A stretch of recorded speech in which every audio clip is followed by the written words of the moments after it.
Happy Lord's Day sa bawat isa, mga kapatid. No? Isang malaking kagalakan sa akin at I believe sa bawat isa sa atin na makita natin ang isa't isa, that we are here together because we heed to the call. Tinugunan natin ang paanyaya ng ating Creator sa araw ng kapahingahan, no? The day of rest and the day of blessing. Now, of all the evangelical churches, sa lahat ng mga evangelical churches, born again, Southern Baptist, Bible Baptist, Reformed Baptist, Presbyterian, itong mga Reformed talaga, sila yung kilala, mga kapatid, no, na may mataas or napakataas na regard sa tinatawag na Sabbath.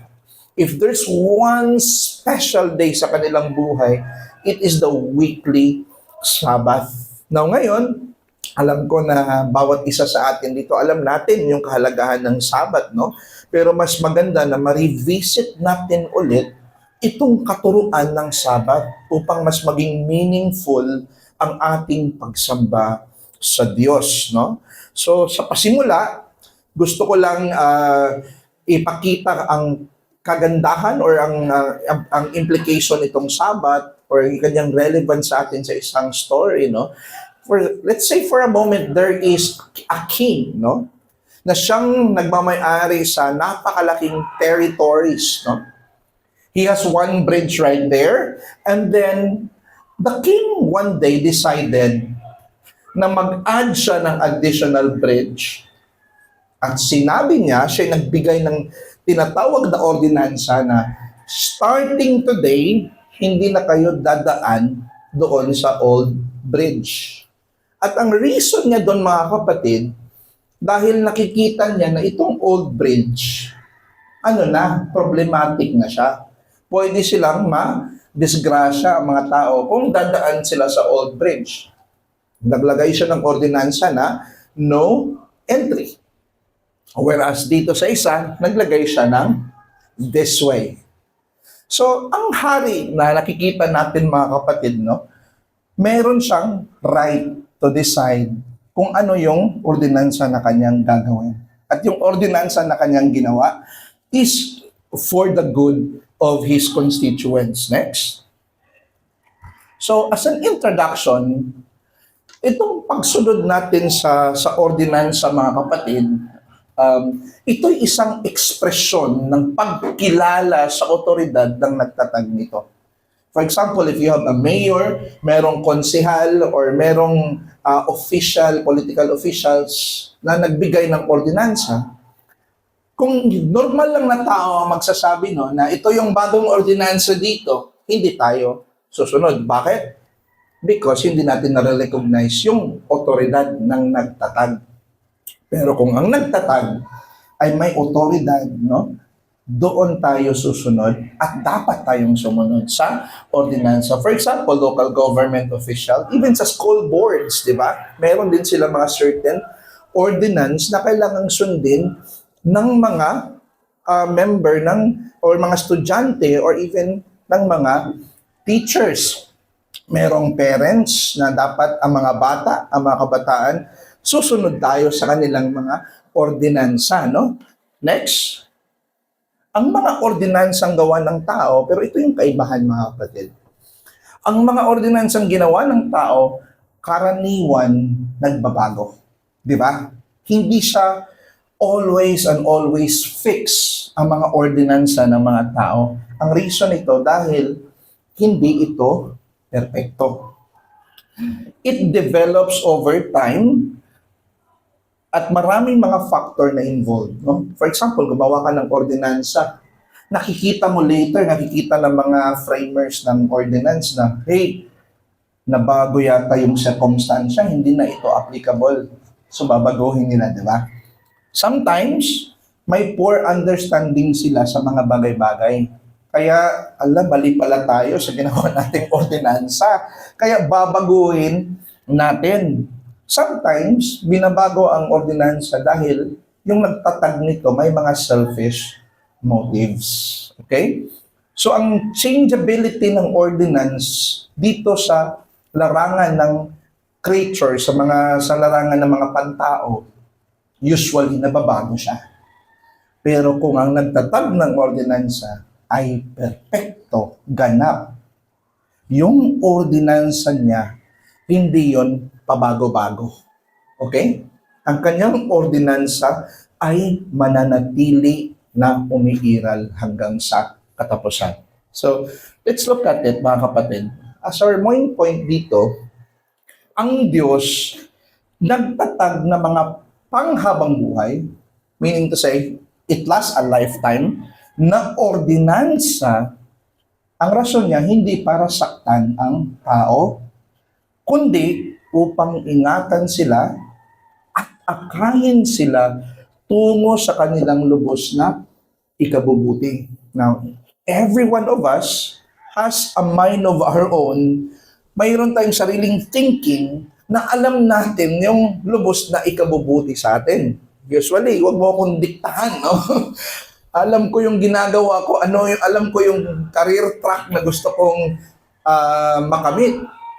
Pero, brothers and sisters, if there's one who knows the absolute best sa iyong sariling ikabubuti for your own welfare, and it's no other than the God of Scriptures. No? And let's look at it. Ano yung mga ordinansa na kanyang itinatatag para sa ikabubuti ng tao? So, first, kapag nagtatag siya ng ordinansa, usually doon sa time ng paglalang, yung creation, no? Mapapansin ninyo na lahat ng ordinansa na itinatag niya doon sa simula talaga, hindi siya nagbabago. Pag itinatag niya ito para sa lahat ng mga tao, let's observe, procreation. Di ba ang procreation, inutusan si Adan at Eva, go to the world, punuin mo yung sanlibutan, magpakarami kayo, fill the earth, and multiply. At yung procreation, ordinansa ng procreation, or creation mandates, ang tawag niyan mga kapatid, diyan tayo nag-aapila lagi. Every time, nakakapagdebate tayo ng mga tao na pro-abortion. Di ba? Naniniwala tayo na, hey, not only ang abortion is murder, kontra siya sa katuruan ng Diyos, pero mandato din ng Diyos, no? Na magpakarami o pro-life, di ba? So diyan tayo nag-aapila. Even nga yung gender, di ba? For people, they want to define themselves na kung gusto ko maging babae ako, maging babae ako. Later, gusto ko maging lalaki. Next month, it's all on me. Next week, gusto ko naman maging lalaki ulit. Babalik ako. Walang makapag-decide. Ako ang mag-decide sa sarili ko. Pero we always appeal as Christians na, hey, you don't determine what you become.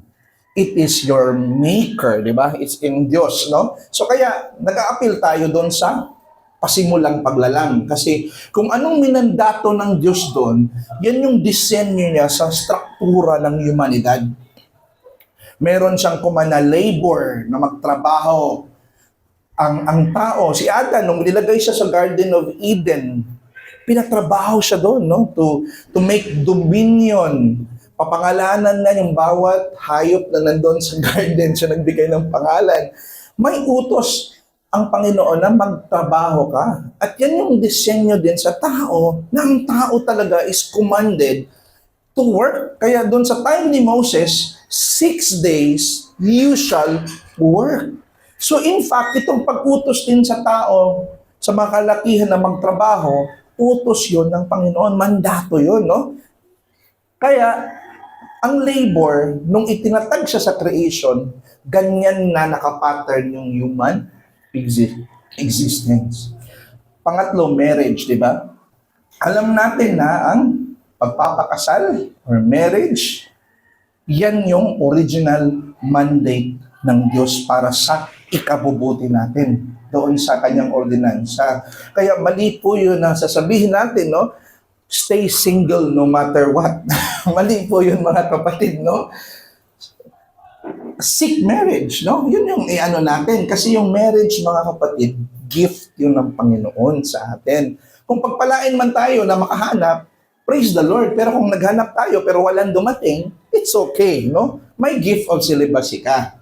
Pero yung magiging antay ka sa marriage na hindi papel lang yung marriage, mali yun mga kapatid, no? Hindi yan yung disenyo ng ating tagapagligtas.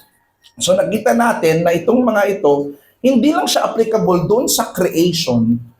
In fact, applicable siya doon sa Old Covenant.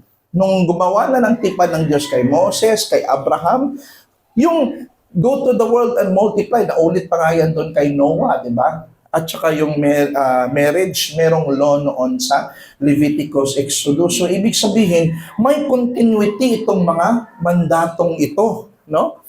And the same goes sa New Covenant, no? Children, obey your parents in the Lord. Pansin nyo, na pro-children yung New Covenant. At ang labor, anong sabi doon sa Thessalonians?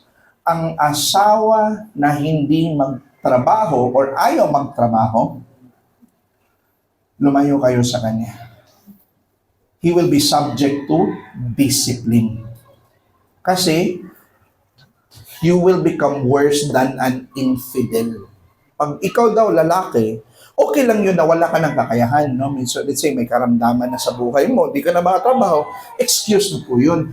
Pero nandun pa yung lakas mo, kakayahan mo, pero ikaw ay tamad talaga, ayaw magtrabaho.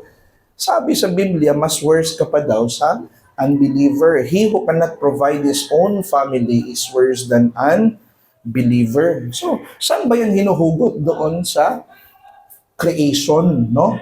Kung ano yung itinatag sa simula, umiiral yan at binding yan sa lahat ng panahon until sa end. So same goes with marriage. Now ngayon, before you flip onto the other page, kung mapapatunayan din natin na ang Sabbath ay in-institute sa creation, mga kapatid, kung itinatag ang Sabbath sa creation, then it follows na ang Sabbath ay applicable sa lahat ng oras hanggang sa araw ng kaganapan o sa pagbabalik ng Panginoong Hesukristo na tayo i-enjoy na natin yung real meaning ng Sabbath in which ang ating weekly Sabbath ay sumasagisag dito. So let's check on the next slide, no? So, maraming nagsasabi mga kapatid, no, na ang doctrine of ang Sabbath daw, hindi na daw applicable sa atin. Kumbaga, we can worship any day na. Hindi na natin kailangan sumunod daw sa Sabat. Ngayon mga kapatid, papatunayan natin muna na ang pag-iral ng Sabat is applicable pa rin hanggang ngayon. At meron tayong mga argumento na magpapatunay na ito talaga ay nangyayari. So this is just one part of our lecture. Ang Sabbath at Creation ang title natin dito. May following pa ito, Sabbath and at Sinai, sa Mount Sinai, Sabbath in the New Covenant, at Sabbath in the Consummation. So we are on the first installment. Anong argument natin? Ano mang itinakda sa creation para sa lahat ng tao ay hindi inalis, kundi magpapatuloy sa pag-iral at mananatiling angkop sa new creation hanggang sa lubos na kaganapan or consummation. Whatever is instituted by God sa simula, no, mananatili siyang angkop sa lahat ng panahon. Kaya magpabago-bago man ang mga tipan, itong kautusan na ito ay mananatiling umiiral, no? So yun yung unang premise, no, na gusto nating patunayan, no. Next. So ito yung mga text ko kanina ginamit, no, na procreation, ang pro-life natin, marriage, labor. Mapapansin mo dito, hanggang sa New Covenant, itong New Covenant, bagong tipan, ito na yung pagdating ni Kristo dito, di ba? Na nung first coming niya dito, na nagtayo siya ng bagong tipan, no? Na that's the group of the believers that He died for. Now, makita natin, Genesis 9:1 sa procreation, yun yung kay Noah, patuloy pa din ang pro-life. Ephesians 6:1-4, patuloy pa din na may mga childrens that needs to obey the Lord. At sa Matthew 22:29-30, wala na daw hindi na tayo parang magiging anghel na daw tayo doon sa eternity. So ibang dimension na 'yon, no? Ang marriage, sabi sa Luke 20:35-36, doon sa glorified state, doon sa langit, mga kapatid, wala na daw kasalan doon, no? Sabi doon. Pero dito lang 'yan nagdeterminate kasi ito na yung real picture o real image na sinasagisag ng mga ordinansang ito. So yung labor, dito din sa Revelation 14:13, hindi na tayo magtatrabaho. No? Natapos na yung work natin according to Revelation 14:13, kundi mamahinga na tayo at mag-enjoy na tayo na pagsamba sa Panginoon. Gaya ng ginagawa natin, no? Ganun na yung gagawin natin dun sa langit. So, ganun din yung Sabbath. There will be no new moons, no sun, sabi sa book of Revelation, because the Lamb will become the light. So, ang nagbibigay sa atin ng 6-day, 7-day cycle, yun yung by day and night tayo, right? May sun and moon, merong ganun. So, because of that, merong cycle. Pero dun sa glory, sa new earth, mawala na yung sun at si Christ na yung maglalight sa kanila. So therefore, that's an eternal Sabbath. Kung mapapansin nyo sa Genesis, nung nag-create siya first day, and the night and day, merong night and day lagi. Natapos na yung gabi, dumating yung araw, that's the second day. Pero napapansin nyo sa Sabbath, ang Sabbath lang, ang seventh day, ang walang ganon. No? Implying na may eternal reality ito na sinasagisag. Next, premise number 2. So sinabi natin kanina, lahat ng itinatag ng Diyos doon sa creation, applicable siya. Right? Mag-a-apply siya maging sa ating panahon. Now ngayon, ang lingguhang Sabat ay itinatag sa creation o sa pasimula ng paglalang. Pero kailangan natin ng verses, no, na magpapatunay kung itinatag ba talaga ng Diyos ang Sabat. So let's look at the verse. In Genesis 2:1-3, ito po yung sabi, mga kapatid. Nang ikapitong araw ay natapos ng Diyos ang gawain na kanyang ginawa. So, sa creation, first day, second day, third day, 6 days siya nagtrabaho, no? Sa kaanin ginawa niya yung tao, yung pinaka-towering masterpiece ng Diyos, no? Yung 6-day creation. Pero nung ikapito daw, nagpahinga siya ng ikapitong araw mula sa lahat ng gawaing kanyang ginawa. Now, siguro, sa ating time, ang meaning ng rest natin is parang magiging static tayo na mapahinga, tambay, ganon. Yun yung rest. Meaning ng rest natin, mga kapatid. Pero in the ancient Near East, ang ancient Near East, yan yung kultura ng time ng Genesis. The people that lives there lives in the ancient Near East culture. So dapat malaman natin ano ba yung understanding nila dito sa rest. When they speak about rest, it means completion, consummation. Yun yung tinatawag na pahinga nila or tinatawag na rest. Yun yung sabi ni Meredith Klein na eksperto sa lingwahe ng ancient Near East. So ang Diyos, hindi yun ibig sabihin na nagpahinga siya, wala nang ginawa ang Diyos. No? In fact, si Christ mismo nagsabi, the Father is still working right now. Even sa araw ng Sabat, no? Sinabi ngayon, no? The Lord never stops working kasi hindi siya static na Diyos, siya ay dynamic, no? Perfectly dynamic.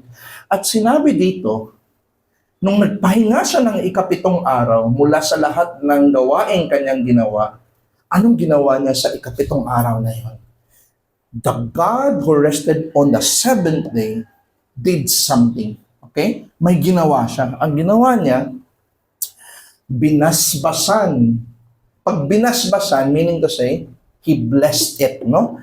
Pinagpala. Yun yung tamang, equivalent, no? at binasbasan ng Diyos ang ikapitong araw at kanyang ginawang banal. Sapagkat sa araw na iyon ay nagpahinga ang Diyos sa lahat ng gawain na kanyang ginawa. So ngayon, i-explore natin. Ano bang ibig sabihin ng God bless the Sabbath? Ano bang ibig sabihin na binasbasan niya yung araw ng Sabbath, no? Dapat nating malaman yun. Next. First, itinatag ang Sabbath. Nung itinatag niya yung Sabbath, mga kapatid, may kaakibat na basbas ng pagpapala. So, ipagpalagay natin, mga kapatid, no, na ako, every day, let's say I'm a king, okay? Hari ako, let's say hari ako, mga kapatid. Every day, nagpapakain ako sa mga alagad ko. Pinapakain ko sila ng masarap. So every day, they're enjoying the blessings that come from me. Pero, when I declare that this day is my day, and this is the day of blessing. So ang iisipin na ngayon ng mga alipin, ng mga kung normal na araw nga, pinagpala nga tayo, pinakain nga tayo ng sobrang sarap ng mga putahe. How much more sa araw na kanyang tinatag mismo? Di ba? In our normal days, parang tayo normal lang din yung ginagawa natin na pagpapala, pero pag birthday natin, minsan gusto nating manlibre, gusto nating i-bless yung mga tao. Ang Diyos din, since wala namang birthday si Lord, kasi wala naman siyang pasimula at wala siyang end, but He chose one day out of 7 na itong araw na ito yung araw na magpupur siya ng pagpapala sa kanyang bayan. At yun po ang tinatawag na Sabbath day, no? Ang araw ng Sabbath sa kanilang time, Sabado ito, pero maiintindihan nyo later bakit Sunday na ito ang ating pag-observe pagdating natin sa Sabbath in the New Covenant. Pero gusto ko munang maintindihan ninyo yung diwa nitong Sabbath, bakit natin sinasamba ito? Of all the day, ang Sabbath lang ang araw na sinabi ng Diyos na ito ang araw ng pagpapala. The day of blessing. Ngayon, ang question, para kanino yung pagpapala? Para sa Kanya? Hindi, mga kapatid. Next, let's go. Let's go to get an understanding. What does it mean pag ang Diyos ay pinagpala niya yung araw? Now, may usage sa Bible ng pagpapala. Nung pinagpala ng Diyos ang mga ibon, di ba, in the previous days, He blessed the creatures like the birds in the sky, no? Pinagpala niya mga ibon sa himpapawid, mga sea creatures, mga nilalang sa dagat, at maging sina Adan at Eva noong kung sila ay nilalang. At anong sabi ng Diyos, no? Anong resulta nung binless sila? Ito yung nagresulta sa kasaganahan at pagiging mabunga. So pag nag-bless si Lord, you become fruitful and you will become masagana, mga kapatid. Dumarami, fruitful, naging produktibo. So, ano yung next dito na natin makikita? Tingnan natin sa mga verses, no? Genesis 1:22. And God blessed them, saying, be fruitful and multiply. Sumasagana ka, yumayaman ka, no? Pero dito, prosperity gospel, tinutukoy natin, mga kapatid. Hindi to physical. Pero usually, ginagamit niya yung bless. Pinapasagana niya yung kanyang pinagpala. So the birds and fill the waters in the seas and let the birds multiply on the earth. That's what it means to bless. Next, nung binless din niya ang tao, and God blessed them, and God said, be fruitful and multiply. sasagana, di ba? Now ngayon, titingnan natin mga kapatid, ano bang punto na gusto nating i-drive dito? Dahil ang Sabat ay isang pinagpala na araw, ipinahihiwatig nito na itinatag ng Diyos ang araw na iyon upang ipadaloy ang kanyang mga pagpapala sa tao para sa espiritual na kabutihan. Kung yung 6 days, ginawa ng Diyos ang mga physical na kailangan ng tao, in-address niya sa 6 days, right? Binigay niya yung mga kakainin ng tao, matitirhan ng tao, mga plants, sun and moon, para mag-exist siya physically for his physical welfare.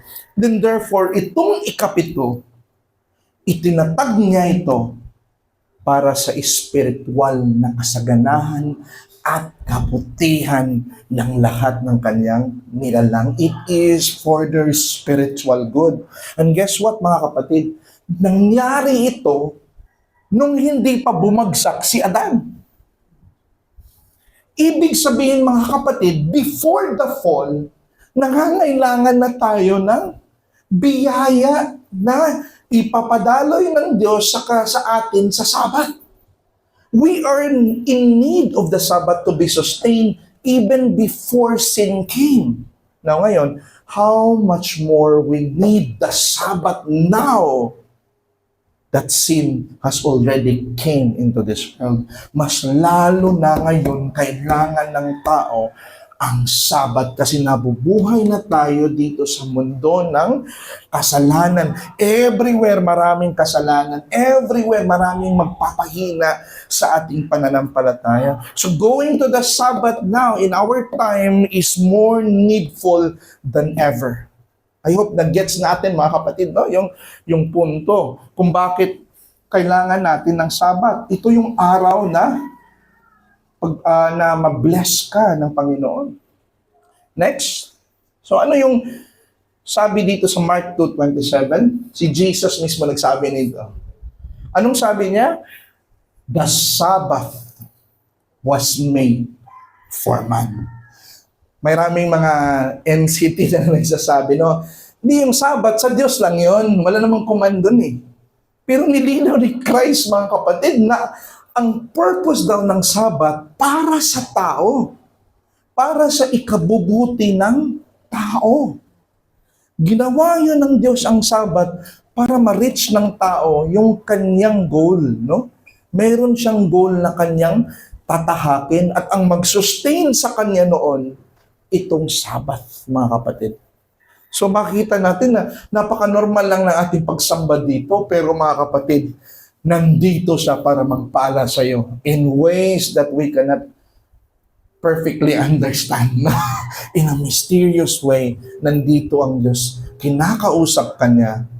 Kahit boring yung preacher, kinakausap ka pa din niya yun, mga kapatid. Sa araw ng Sabat at pinagpala ka niya sa araw na yon, no? So napaka-blessed natin, no? So the Sabbath was made for man.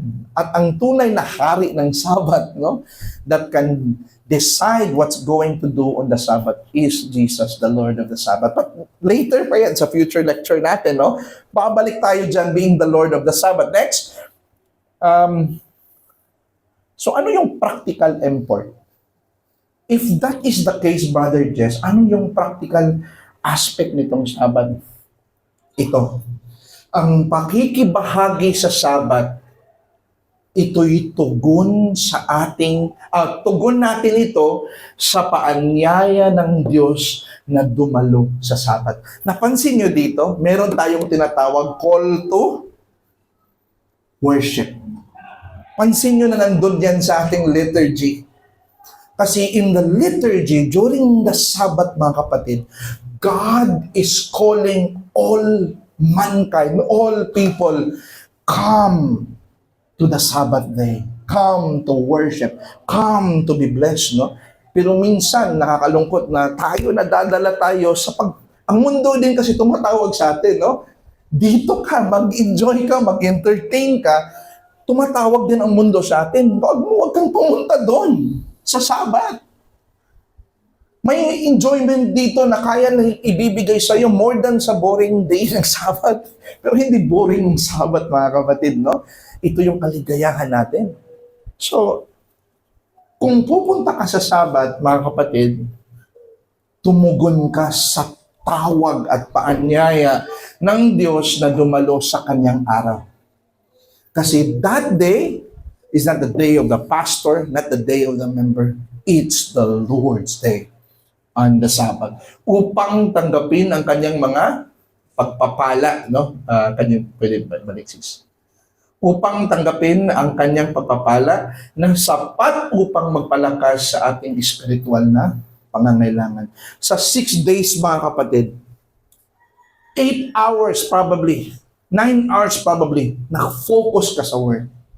Possible na pag-uwi mo, tulog ka, pagod ka na. And then come another day, meron kang nakakaaway doon sa, sa workplace mo, may mga injustice, sumakit ang damdamin mo sa mga pangyayari, meron kang nakitang kasalanan sa nagkasala ka, and then the following day, God is saying, you need some rest. Ang Sabat, yun yung time na babalik ka doon, i-refresh ka ng Panginoon, tatanggapin mo yung pagpapala na kanya na magsusustain sa'yo for another week. Kasi another week comes another trouble, mga kapatid. No? Another week, additional trouble. So imagine, pag hindi ka nagsabat ng week na yon, tapos pagod na pagod yung espiritu mo, pagdating ng nagpass ka, tapos another trouble, nag-hip up na yung medyo pagod na pagod ka, kapatid. Doon mo ma-realize, bakit parang, minsan nagpe-pray ako, parang ako lang ang parang wala akong ibang kausap, parang ang layo na ng presensya ng Diyos sa akin. Kasi yun yung dahilan, mga kapatid, no? Number 2, ang pagkikibahagi sa Sabat ay ang pagkilala, pag-acknowledge natin na ang ating tunay na pagpapala ay matatagpuan lamang natin sa Diyos. So when you go to the Sabbath, you're acknowledging there is no real blessedness outside from the Lord. So I have to go to the Lord. I have to go to the temple. I have to go to the church. Kasi kung meron man akong pagpapala na kailangan, sa Kanya ko lang yun matatagpuan. No? So that's an acknowledgement that He is the author of all spiritual blessedness, mga kapatid. So next. So I hope nakuha natin, no, na yung Sabat, araw ng pagpapala ng Diyos. Itinatag ang Sabat hindi lang araw ng pagpapala, pero bilang isang banal o sagradong araw ng pagsamba. So itong Sabat, when God made it holy, no, itinatag nga ito na every day is a common day. But one day of the week is the day of worship. Next, tingnan natin. Next, sis. Sa Genesis 2:3, ang ikapitong araw, ibinasbasan ng Diyos ang ikapitong araw. He blessed that day at kanyang ginawang banal. Do you see that? He made it holy. Now, yung Hebrew word ng banal dyan, mga kapatid, usually ginagamit doon sa temple ng Israel sa konteksto ng pagsamba. And since the writer of Genesis is the one also who writes in the book of Exodus, so yung usage na ng term sa banal is the same lang, mga kapatid, no? Kasi same writer lang no? Exodus, Genesis, yun yung usage niya. So next, anong sabi dito? Important to note, itinalaga ng Diyos ang araw ng Sabat bilang sagrado. So, there is a holy day, there are common days. May mga common days tayo. Na nanonood tayo ng Netflix, no? Naglalaro tayo ng mga mobile games, or bumibisita tayo ng mga kaibigan natin, nagbabakasyon tayo. That's common days, normal days. That's your day. Binigay yan ni Lord sa'yo, you can enjoy, no? Basta huwag ka lang magkasala, right? Pero, Sa sa 7, merong isa na minandato ng Diyos na meron ka talagang isang araw na, gawin mo siyang banal, na i-set apart mo siya, gawin mo siyang holy. And that's the Sabbath. Next, nangangahulugan nito na ang araw ng pagsamba ay banal na araw, hiwalay sa karaniwang araw. Next, yun yung sinabi natin. Ang punto dito, ang araw ng Sabat ay ang araw ng banal na pamamahinga. Ito ay banal sa dahilan ng inihiwalay ito para sa napakahalagang layunin ng pagsamba. Lahat tayo mga kapatid, we are created as worshipers of God. Bilang creature ng Diyos, nilikha, no? Normal sa ating pag-iral na tayo sumamba sa ating manlilikha. At although every day we glorify God, di ba? Walang question doon, no? Na every day we serve, we glorify God.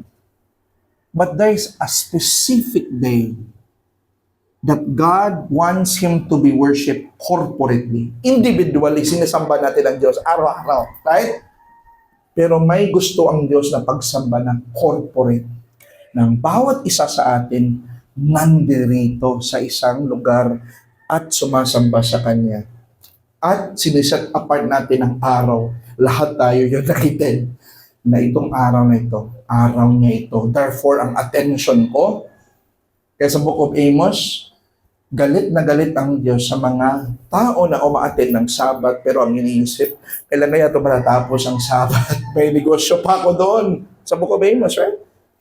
Galit na galit ang Diyos doon na hindi nila na-set apart ang Sabat sa pagsamba. Kumbaga, nag-comply lang sila. Pumunta sila doon sa Sabat, parang routine. Routine natin to Christian tayo Or member tayo ng Israel, pupunta tayo sa Sabat talaga.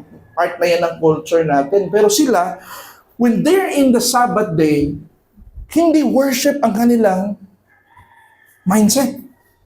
Pumunta sila doon sa Sabbath, mga kapatid. Ang nasa mind pa din nila yung mga worldly na mga bagay. Iniisip pa din nila yung mga worldly employments and recreations and whatnot. No, ngayon, when they're in the Sabbath, the Lord says they blaspheme my day. No? Nagpupunta sila doon sa Sabbath. So itong Sabbath, ang Word of God na ito, tayo ang natamaan lahat ito mga kapatid. Hindi lang to iilan. Lahat tayo, no? Na tatamaan tayo. Minsan yung isip natin parang wala sa Sunday, no? Nakakalungkot pala yun. Next, ang practical na aspeto dito, if the Sabbath day is made holy, ito ay nagtuturo sa atin na huwag tratuhin ang Sabbath na parang karaniwang araw. Kaya ang ibang mga reform, naintindihan ko sila, pag Sabbath day, after ng service, hindi sila shopping. Yung ginagawa nila sa normal day, guilty ako dito mga kapatid, may time talaga na mag-grocery ako after ng no? Pero I take it as a challenge. Baka magawa ko to someday, no? Na sinisimulan ko na mga kapatid, no? Hindi naman natin sinasabi na tayo ay ganap na sa paggawa ng mabuti. Nagsastrive pa tayo. Pero sinimulan ko na, sabi ko kay Juana, wag ka muna mag-grocery o mag-outing sa Sunday. Araw to ng Panginoon. Ano natin ito? I-consecrate natin tong araw na to na para sa Kanya. So, ganun. Kaya may mga reform na ganun, Sabbatarianism, no? And I believe, ibang mga churches ngayon na kilala ko mga pastor, unti-unti nilang ginagawa, pero hindi nila ini-impose, mga kapatid. Pero nasa sa ating conviction yun, ha?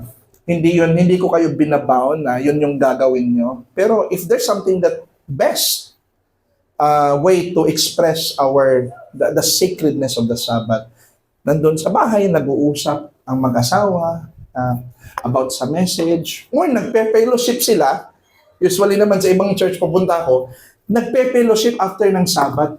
Pero ang pinag-uusapan nila about sa theology, about God, Yun yung maganda. Kung merong mang outing or merong paglabas, sa CHC na-experience ko to, no? Na ganun silang hanggang alas 12 kami mga kapatid, nag-uusap kami ng theology sa bahay ni Pastor Hexley. So, ang ganda doon na may mga fellowship kayo na mag-usap-usap kayo sa spiritual na pagtuturo or spiritual life natin sa gospel, exhort one another. Maganda na maging ganun, no? Next, magporsige tayo na ialay ang ating buong pansin upang hindi mahati sa pakikinig sa mga salita ng Diyos, no? This is a struggle. Struggle natin to lahat, mga kapatid, no? Na since may limitation sa time kasi ng internet, mga kapatid, bubuhay tayo sa time ng internet, nasanay tayo sa scroll, no? Ang brain natin nasanay sa ganong aktibidades na nag-scroll tayo ng mga entertainments. Kaya pagdating natin sa Sunday, parang wala namang entertainment dito. Di ko kayang makinig. Parang mabilis akong mapagod makinig. No? Kasi yung brain mo trained dun sa mga reels no? Na in-scroll natin na entertainment, nagbibigay ng dopamine sa utak natin na maghanap ka pa ng mas entertaining pa dyan. So pagdating mo sa Sabat or sa araw ng pagsamba, pag hindi na entertaining yung culture mo, tagal naman ang sermon na yan. May mga gano'n, no? Na-experience ko yan, mga kapatid, no? So dahil yan sa kultura natin. Pero let's do our best to make the Sabbath holy, na magpursige tayo na pag naantok tayo, kuha tayo ng kape. Pag wala ng okay lang yun, no? At least nilabanan natin or matulog tayo ng maaga before, para pagdating natin sa Sabbath day, we have the complete energy, no?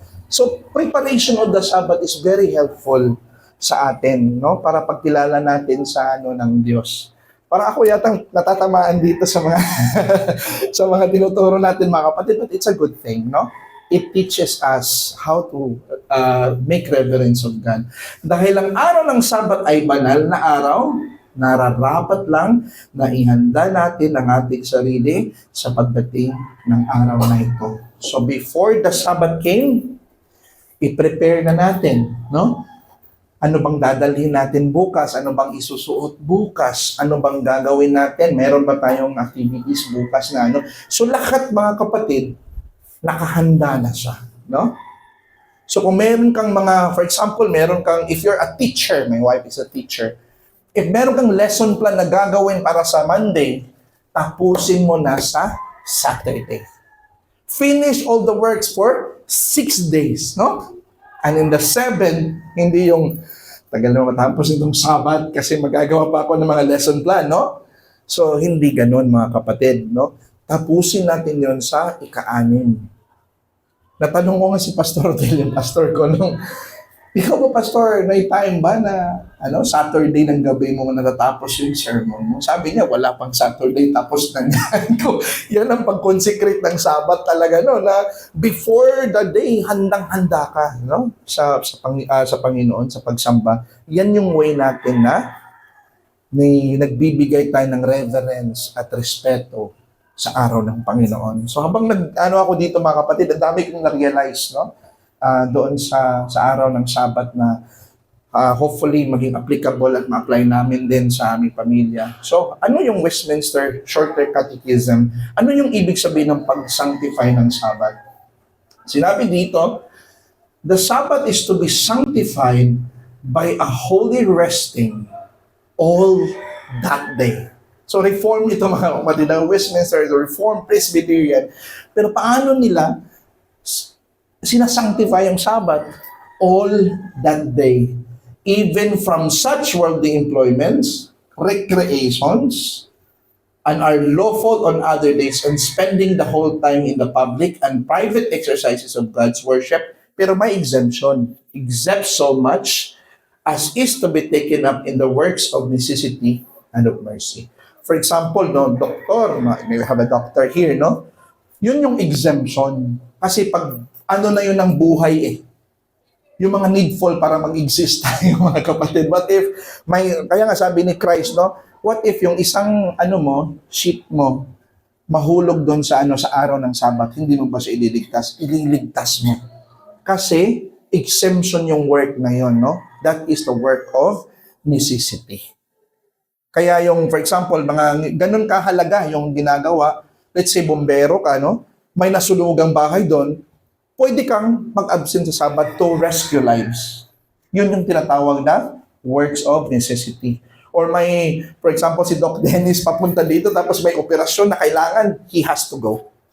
And that's an exemption in the day of the Sabbath. Kasi meron tayong works of necessity and mercy, mga kapatid. Pero the whole day, it needs to be sanctified. Next,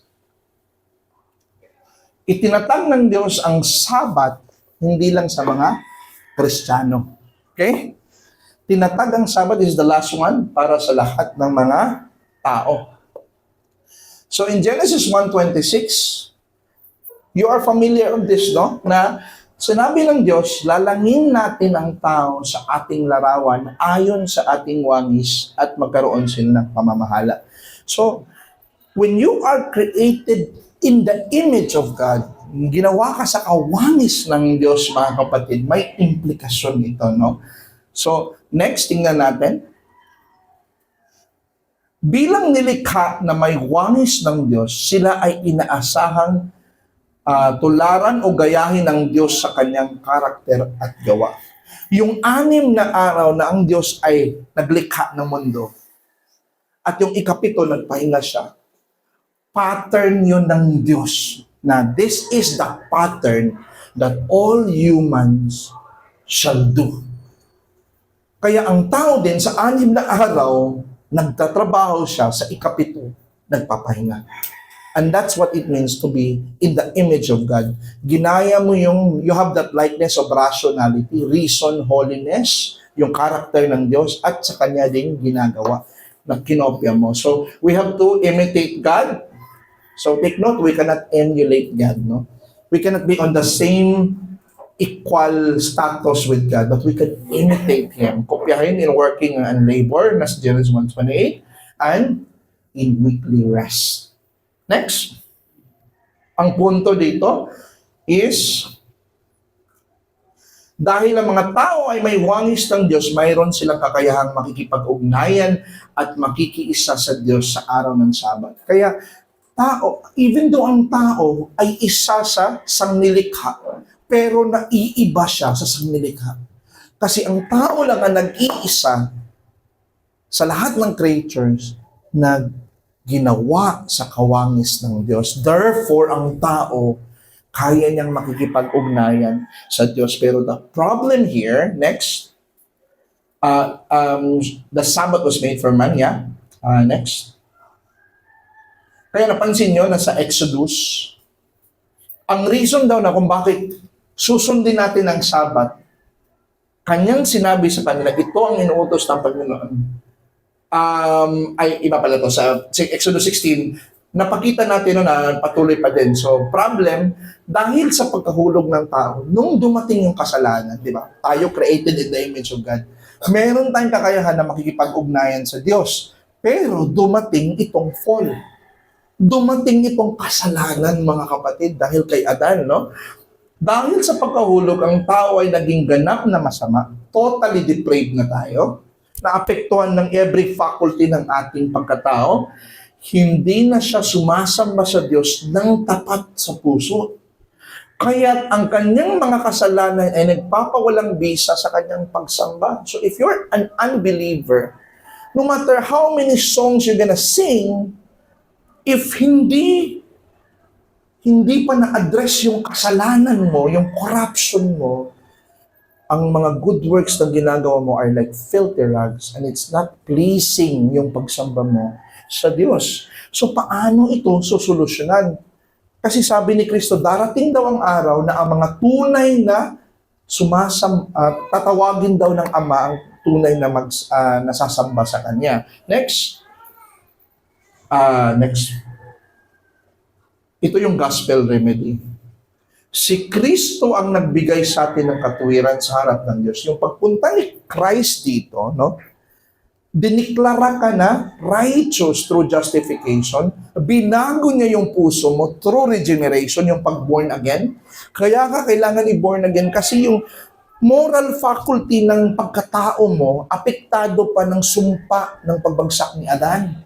Kaya kailangan yun linisin, kailangan yun i-born again para yung puso na sumasamba sa Kanya is a regenerated heart. Binagong puso. No? Sa pamamagitan ng banal na Espiritu at maging katanggap-tanggap ng ating pagsamba.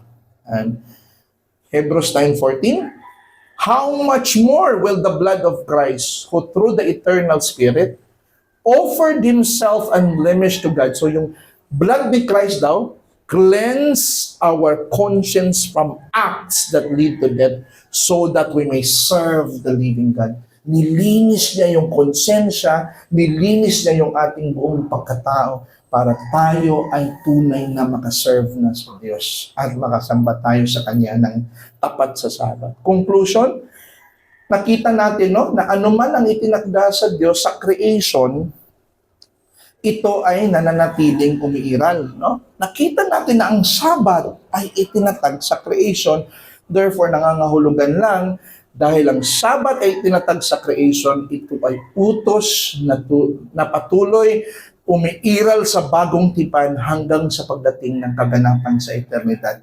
In other words, the Sabbath is still applicable to us. At ma-observe natin ito sa second lecture natin kung paano siya nagpapatuloy sa Old Covenant, sa New Covenant hanggang sa katapusan. Pero stay put muna natin dyan, mga kapatid, darating tayo dyan, no? So ngayon, patunayan natin, ito yung summary natin ng argument, no? Tinatawag itong deductive argument.